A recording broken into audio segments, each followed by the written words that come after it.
আপা, সে আমার সর্বনাশ করেছে। সে একটা লম্পট, অভদ্র, চরিত্রহীন ছেলে। আপা, ও আমারও সর্বনাশ করেছে। ছি ছি রাকিব, আমি তোমাকে ভালো মনে করেছিলাম, শেষে কেন তুমিও? ভুলটা না আমারই হয়েছে, আমার এই সহজ সরল দুটা বোনকে তোমার সাথে মিশতে দেওয়া। তাই তুমি এরকম খাম্বার মধ্যে দাঁড়িয়ে আছো কেন? তোমার ভাইকে কিছু বলো। আহা, আমি কি বলবো? আমি তো কিছুই বুঝতে পারছি না। ও, তোমার মাথায় কিছু ঢুকছে না তাই না? ঢুকবে কি করে? তোমার ভাই যে একটা জিনিস, এটা বুঝেছো তো? আরে ভাবি, আমার কথা তো শোনো। থাক, তোমার কথা আর শোনার দরকার নাই। তার কারণ কি জানো?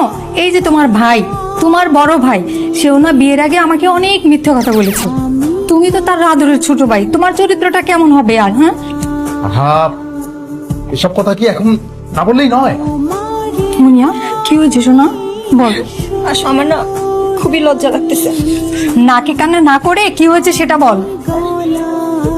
তাহলে শোনো আপা, আমার আপুর না একটা দেবর আছে, তার কথা আমি কি বলবো, এত স্মার্ট, এত হ্যান্ডসাম, এত ড্যাশিং। আমি তো প্রথম দেখাই ক্রাশ খেয়ে গেছি। কি বলবো তো। আসসালামু আলাইকুম বিয়াই। জি, ওয়ালাইকুম আসসালাম বেয়া সাহেব। আপনি এখানে কি করেন? না মানে আমি আসলে আমার একটা বান্ধবীর সাথে কথা বলছিলাম। আপনি প্রেম ভমরা হয়ে মধু খাচ্ছিলেন? শুনেন, আমার না এত মধু খাওয়ার শখ নাই। ও তাই নাকি? তলে তলে টেম্পু চালান আর আমরা জিগাইলেই কোন হরতাল? শোনেন বিয়াই, আপনি তো দেখছি মানুষ ভালো না। তাই নাকি? কি মন ভমরা? মনের মতো মানুষ পেলে মন ভোমরা, প্রাণ ভোমরা সবই বানাবো।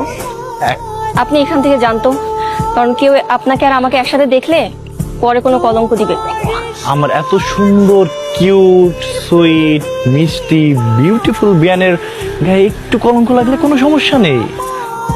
আপনার মতিগতি তো ভালো লাগছে না বেয়াই, আপনি থাকেন, আমি গেলাম। শুনুন বিয়ান, যাওয়ার আগে একটা কথা শুনে যান। কি?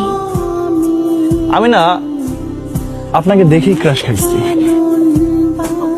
এটা কি বলেন আপনি? ছি। বিয়ান, শরম পাবেন না তাহলে।